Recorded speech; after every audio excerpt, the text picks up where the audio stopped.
Welcome back my YouTube channel. कैसी है मेरी यूट्यूब फैमिली? और शुक्र अल्हम्दुलिल्लाह मैं बिल्कुल ठीक हूँ। और आज के दिन मैं बिल्कुल ठीक हूँ। आज है सैटरडे का दिन और जब मैं सोकर उठी हूँ तो मेरा आ गया था पार्सल। और देखें कि अच्छा दराज पे लगी हुई है 11/11 की सेल। और सब पहली दफ़ा मेरा ऐसा हुआ है कि पार्सल मैंने फ्राइडे को मैंने ऑर्डर किया था और ये सैटरडे को आ गया है। तो मैं तो हैरत ही कर रही थी कि मेरा एक दिन में ही पार्सल आ गया। फ़िलहाल मैंने मंगवाया था ट्राइपॉड। और ट्राइपॉड ये थोड़ा सा सस्ता है, इतना भी सस्ता नहीं है लेकिन नॉर्मल है। लेकिन ये कि जो और मैंने ट्राइपॉड ख़रीदे थे ना उससे तो ये महंगा ही है। लेकिन 11/11 की सेल पे ये कह रहे थे कि सस्ता है। फ़िलहाल मैं इसके प्राइस भी आपको बताती हूँ ये कितने का लिया। लेकिन ये ट्राइपॉड बहुत अच्छा है। कि ट्राइपॉड मैंने क्यों मंगवाया, इससे पहले भी मेरे पास था लेकिन ये था कि किचन के अंदर मैं ट्राइपॉड रखती थी ना, वो स्टैंड वाला था तो वो बीच में चलते फिरते मेरे से अड़ता रहता था। क्योंकि ट्राइपॉड बार बार गिरता रहता था और मैं भी बार बार अड़ती रहती थी। तो मुझे ट्राइपॉड की और अपनी तो फ़िक्र नहीं थी, मुझे थी मोबाइल की फ़िक्र। क्योंकि अगर मोबाइल को कुछ हो जाता मेरा बड़ा नुकसान। अच्छा ये जो है ये एल्बो ट्राइपॉड कहलाता है जो मैं दे रही हूँ आपको आज इसका रिव्यू। तो ये भी आप देख लें। शॉर्ट वीडियो पे मैंने डाली थी इसकी वीडियो और नॉर्मल सी मैंने ऐसी ही डाल दी थी ट्राइपॉड दिखाने के लिए। लेकिन ये कि इसका रिव्यू मैं कंप्लीट आपको आज दे रही हूँ। ये काफ़ी अच्छा है, इसकी क्वालिटी बहुत अच्छी है। ये मुझे मिला है डीसी के साथ, मुझे 1900 रुपये का मिला है। जो 10 रुपीज़ मेरे ख्याल से उन्होंने वापसी भी कर दिए थे। समझो 1890 रुपये का, इतने का मिला है मुझे ये।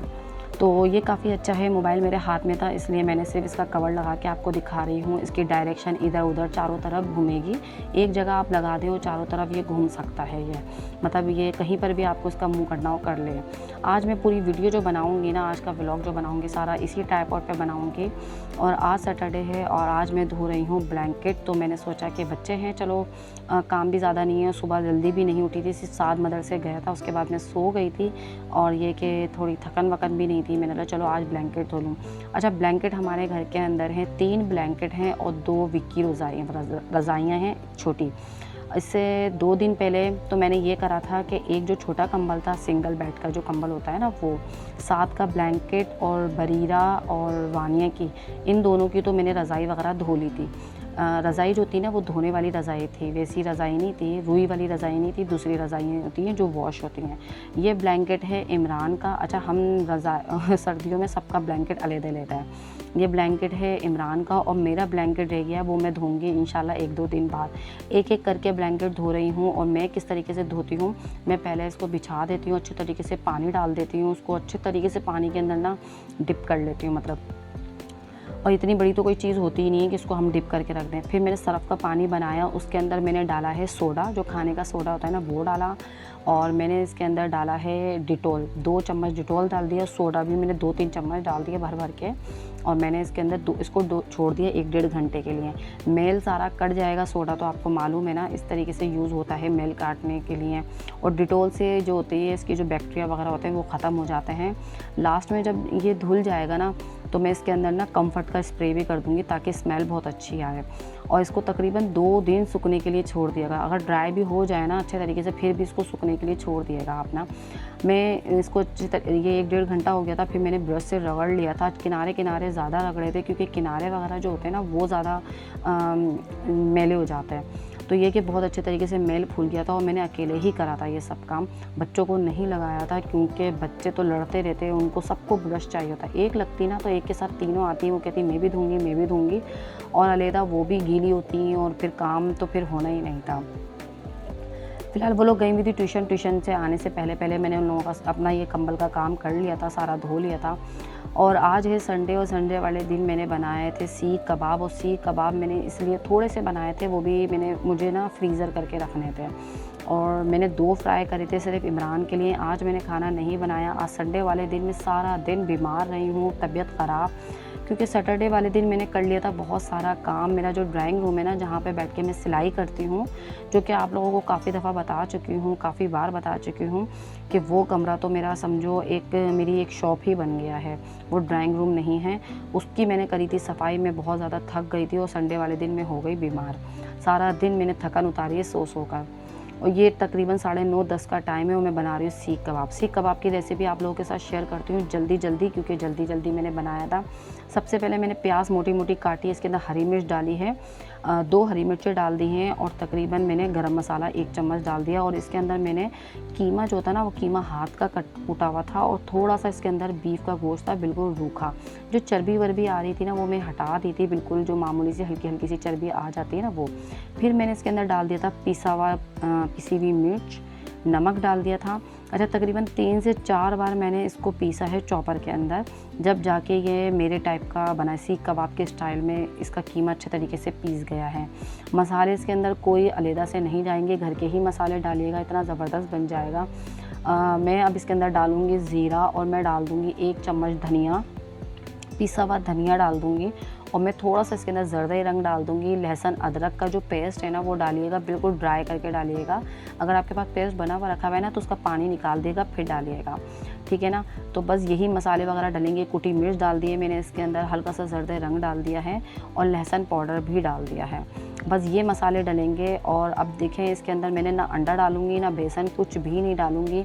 बस मैं ऐसा करूँगी, मैं एक लूँगी स्लाइस, उस स्लाइस को टुकड़े-टुकड़े करके प्याली में करके डाल दूँगी और इसके अंदर डाल दूँगी दूध। तकरीबन 2 से 3 चम्मच आप दूध डालें और इसको अच्छे तरीके से इसको मिक्स कर लें। मतलब दबरोटी जो है ना आपकी, जो है ना ब्रेड, वो थोड़ा-सा सॉफ्ट हो जाए बस। ये डालने से ये होगा कि आपके सीख कबाब सॉफ्ट रहेंगे और टूटेंगे भी नहीं। अगर आप बेसन वगैरह डालते हो, अंडा डालते हो, उससे हार्ड से हो जाते हैं, सख्त से हो जाते हैं। सिर्फ अगर ब्रेड जो स्लाइस जो होती है ना, इसको आप थोड़ा-सा दूध के अंदर मिक्स करके डाल दोगे ना, तो सॉफ्ट भी रहेंगे, जूसी से बनेंगे और टूटेंगे भी नहीं। बस इसको मैं एक दफ़ा और पीस लूँगी और देखेंगे जिस तरीके से मैं चाह रही थी ना, बिल्कुल वैसे ही बन गए हैं। बिल्कुल सॉफ्ट इसका जो नाम है कीमा बन गया है। जबकि कीमा कोई मैं ख़ास तौर पर मैंने सीख कबाब के लिए नहीं मंगवाया था, ये तो कीमा मैंने ऐसे ही नॉर्मल बनाने के लिए मंगवाया था। लेकिन बस मुझे आज याद आ गया, मैंने सोचा कि इमरान के लिए मैं ये बना के रख देती हूँ, क्योंकि आज खाना मैंने बनाया ही नहीं था। एक दिन का मेरा रखा हुआ था, आलू की कतलियाँ भी रखी हुई थी और खिचड़ी रखी हुई थी। बच्चों ने, हम लोगों ने तो वही खा लिया था। सॉरी, मैंने नहीं खाया था, बच्चों ने खा लिया था, क्योंकि बच्चे शौक़ से खा लेते हैं ये हल्की फुल्की जो होती है ना। और बच्चों को भी पता था मेरी तबीयत ख़राब है। ये रात में 9:30-10 बजे के करीब मैंने ये बनाया था, क्योंकि इमरान के खाने के लिए मसला हो जाता, तो मैंने सोचा ये सीख कबाब बना लेती हूँ। और थोड़ी सी कलेजी भी रखी हुई है, तो इमरान थोड़ा सा कोऑपरेट कर लेंगे और खा लेंगे। पराठा मैंने इमरान का बना दिया था। अब मैंने कोयले की दे दूँगी धुनी और उसका ढक्कन ढक दूँगी। सीख कबाब की रेसिपी बिल्कुल नॉर्मल सी है, घर के ही मसालों से बनी हुई है। और बस मैं इसके अंदर अब क्या करूँगी, मेरे पास ना जो सीखें रखी हुई थी ना, वो गई हुई थी मेरी सिस्टर के घर पे और एक भी सीख नहीं थी। फिर मैंने बोला क्या करूँ ऐसे कि सीखें बन जाए। मैंने क्या करा, 4 टूथपिक निकाली हैं, सॉरी टूथपिक नहीं है, ये हैं बारबेक्यू स्टिक जो होती है ना लकड़ी की, वो मैंने ली 4 और मैंने इसको रबड़ से बांध दिया। अब मैं ले लूँगी फ़ॉइल ले लूँगी। फ़ॉइल से मैं इसको जना में इसकी एक स्टिक बना लूँगी मैं। ये होता है कि जुगाड़ तो लाज़मी होता है ना, जुगाड़ तो लाज़मी करना पड़ता है। अच्छा, जब मैं आज सारा दिन बस ऐसी सुन टुन पड़ी रही हूँ मैं और दवाई वगैरह खा के लेटी रही, लेकिन दवाई से मुझे ख़ास कोई फ़र्क पड़ा नहीं। लेकिन ये कि शाम में फिर मैंने रात में मेडिकल से दवाई मंगा ली थी ऐसे ही, क्योंकि मेरी जब तबीयत ख़राब होती है ना, मेरे डॉक्टर के पास जाने का भी दिल नहीं करता। लेकिन ये है कि बस बुखार की मैंने दवाई मंगा ली थी और मैंने खा ली थी। मैंने बोला थोड़ी बहुत तबीयत बेहतर हो जाए, लेकिन जब तक मैं सोई नहीं हूँ ना पूरी रात, तो मेरी तबीयत सही नहीं हुई है। तो ये कि अब अल्लाह का शुक्र है, जिस टाइम पे मैं वॉइस ओवर कर रही हूँ, अल्लाह का शुक्र है मेरी तबीयत बहुत बेहतर है। और आप लोगों को तो आवाज़ से बिल्कुल भी नहीं लग रहा होगा कि मेरी तबीयत ख़राब भी हुई होगी। लेकिन ये कि जब मैं बीमार भी होती हूँ ना, तो सामने वाले को फ़ील ही नहीं होता कि मैं बीमार हूँ, लेकिन मैं वाकई बीमार होती हूँ। मेरी आदत नहीं है हर वक्त लेटे रहना या 2-2 3-3 दिन तक अपनी बीमारी को फ़ील करना। बहुत जल्दी मैं अपने आप को कवर कर लेती हूँ, शुक्र अल्हम्दुलिल्लाह। और ये मेरे अंदर अल्लाह जाने बुराई है या ख़ासियत है कि दूसरे को पता भी नहीं चलता है कि मैं बीमार होकर ठीक भी हो गई हूँ। दूसरे को मतलब ये कि मेरे हस्बैंड तक को पता नहीं चलता है। जब बहुत ज़्यादा हो जाता है तो मैं कहती हूँ मुझे दवाई दिला के ले आओ प्लीज़, मेरी बहुत ज़्यादा तबीयत ख़राब हो रही है, तो वो भी हैरत करते हैं कि हाँ वाक़ई तबीयत ख़राब हो रही है, इसलिए इसने डॉक्टर का या हॉस्पिटल का नाम ले लिया है, वरना मैं घर में ही ठीक हो जाती हूँ। अल्लाह का शुक्र है, शुक्र अल्हम्दुलिल्लाह। अल्लाह ने सेहत दी है और सेहत बहुत बड़ी चीज़ होती है। अल्लाह ताला किसी का मोहताज ना करे, क्योंकि मैंने देखा है जब वक्त पड़ता है ना तो कोई किसी के काम नहीं आता है। क्योंकि अभी कुछ दिन पहले मैंने कहा था अपनी काम वाली जो हेल्पर होती है ना, उनको मैंने बोला था कि मेरे साथ आप कंबल धोने में हेल्प करवा लिएगा या अपनी बेटी को बोल दिएगा। तो उन्होंने इतने मुझे अपनी मजबूरियाँ सुनाई हैं ना कि यकीन करें तो मुझे ऐसा लग रहा था कि इनसे ज़्यादा तो मजबूर कोई है ही नहीं। फ़िलहाल मैंने फिर उनको इग्नोर करके मैंने बोला अल्लाह ताला ने मुझे सेहत दी है, हाथ पाँव सलामत है, मैं ख़ुद काम कर लूँगी। बस ये कि सफाई के लिए वो आ जाती हैं तो बहुत बड़ी बात है, क्योंकि आजकल ना मासियों के ना जो होती है ना उनको नाराज़ नहीं करना चाहिए, वरना वो काम छोड़ के चली जाती हैं और फिर जो काम थोड़ा बहुत हो भी रहा होता है ना वो भी फिर हमारे मत्थे पड़ जाता है। इसलिए उनको ज़रा मना के रखना पड़ता है, उनको ज़रा बहला के रखना पड़ता है कि बेहतर यही है जो आप काम कर रही हो ना वही करती रहो। जबकि ऐसा नहीं है कि मैं उनका ख़याल नहीं करती, मैं उनका ख़याल भी करती हूँ, यहाँ तक कि उनकी बेटी के कपड़े भी सी के दे देती हूँ। और ऐसा भी होता है कि मैं उनकी ना कुछ जो भी काम करवाती हूँ उसके पैसे वगैरह दे देती हूँ। लेकिन ये कि जो वो बोलती है मैं कर देती हूँ, लेकिन ये कि मेरे टाइम पर ना सबकी मजबूरियाँ इतनी होती हैं कि बस। लेकिन फिर भी मैं अल्लाह का शुक्र अदा करती हूँ इस वजह से कि अल्लाह ताला ने मुझे किसी का मोहताज नहीं करा है, कि मैं ना अल्लाह ताला ने मेरे हाथ पाँव सलामत हैं और सेहत है। बस ये कि थोड़ी मैं ज़्यादा जब मेरा काम बढ़ जाता है ना, मेरी थोड़ी तबीयत ख़राब हो जाती है, लेकिन ये कि वो ठीक हो जाती है। थकन तो हर किसी को हो ही जाती है। फ़िलहाल मैंने ये सीख कबाब जो है ना शेप देके मैंने देखे 2 फ्राई करे हैं। आप भी सोच रहे होंगे इतने बड़े फ्राई पैन के अंदर सिर्फ 2 फ्राई करे हैं। तो मैंने आपको बताया ना मेरी तबीयत ख़राब थी, तो मैंने ना बर्तन भी नहीं धोए थे और शाम में मैंने सोते-सोते मुझे ख़्याल आया कि बच्चों को लग रही होगी भूख, तो मैं उठी, मैंने जल्दी से इमरान को मैंने फ्रिज में से निकाला शामी कबाब और अंडा, और इमरान को मैंने बना के दिए सैंडविच, और बच्चों को मैंने बना के दिए फ्रेंच टोस्ट, और बनाकर देकर और मैं फिर से सो गई थी। मैं फिर से सो गई थी। बस ये फ़िक्र होती, कहते हैं ना माँ बीमार होती है ना तो बच्चों की फ़िक्र नहीं छोड़ सकती। कहते हैं ना माँ पागल भी हो जाए ना तो अपने बच्चों को नहीं भूलती है। तो ये कि मुझे लगा कि मेरे बच्चों को भूख लग रही होगी, उनको खिला-पिला के मैं फिर सो गई थी, फिर उठी, फिर मुझे ख़्याल आया कि रात हो गई है और बच्चों को लग रही होगी भूख, तो मैंने फिर खाना बच्चों का तैयार करा। तैयार क्या करा, बच्चों के लिए खाना रखा हुआ था, खिचड़ी भी रखी हुई थी, आलू की कतलियाँ रखी थी, वो गरम करा, बच्चों को खाना दिया और फिर मैंने ये रेसिपी बनाई और आप लोगों के साथ भी शेयर करी। तो इस बात पे लाइक कर दें, कमेंट्स कर दें और जो मेरे चैनल पे न्यू है ना वो सब्सक्राइब कर दें, कि देखें ना मैं किसी को नहीं भूलती हूँ अपनी तबीयत ख़राब में भी। फ़िलहाल शुक्र अल्हम्दुलिल्लाह मैं एक ही दिन में ठीक हो गई हूँ। सीख कबाब मेरे रेडी हो गए इतने जूसी से, और आप देखें ये बिल्कुल भी नहीं टूटे।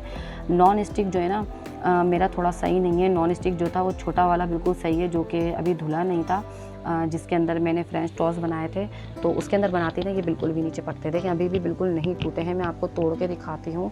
ये हार्ड भी नहीं हुए, इतने जूसी से, इतने अच्छे से बने थे। और मैंने इमरान के लिए 2 फ्राई करे थे और बाकी मैंने फ्रीज़ करके रख दिए थे। मैंने बोला जब भी ऐसा होगा कभी तो इमरान के लिए ही फ्राई कर दूँगी, और ये ज़्यादा तो नहीं, कम से कम मेरे ख़्याल से 8-9 ही बने थे बस। और ये देखें आधा तो मैं खा भी चुकी हूँ, इतने मज़े के थे, इतने टेस्टी थे। और जबकि आपने देखा मैंने कोई ऐसा डब्बा वगैरह इसके अंदर नहीं डाला था, घर का ही सारे मसाले डाले थे, और जिस पे मैंने ख़ुद कर दिया है लाइक, अपने आप को शाबाशी दे दी है। तो इस बात पे आप भी करते हैं लाइक और शाबाशी दे दें जल्दी मुझे। और इस रेसिपी को ज़रूर ट्राई करिएगा और नीचे कमेंट्स में ज़रूर बताइएगा आप लोगों को मेरी रेसिपी इतनी आसान कैसी लगी। और अब मैं दिखाती हूँ कि मेरा डिनर मैंने जब सब काम कर लिए थे फिर मैंने बोला चलो मैं भी खाना खा लूँ। और खाना मेरा देखें आज ये था, जैसे कि मैंने बताया ना कि मुझे बुखार था तो मेरा कुछ भी खाने का दिल नहीं कर रहा था, यहाँ तक कि ये भी बस मैंने आप लोगों के लिए चाहा था कि कैसा बना है, ये भी खाने का दिल नहीं कर रहा था। तो मैंने अपने लिए मंगाया था बंद और मैंने चाय निकाली और चाय के साथ मैंने ये बंद खाया था। मेरा रात का खाना ये था। आज का व्लॉग मेरा यही है, बस अपना ख्याल रखिएगा। और आज का व्लॉग आप लोगों को पसंद आए, मेरी रेसिपी पसंद आए तो लाइक शेयर ज़रूर करिएगा। अपना ख्याल रखिएगा। अल्लाह हाफिज़।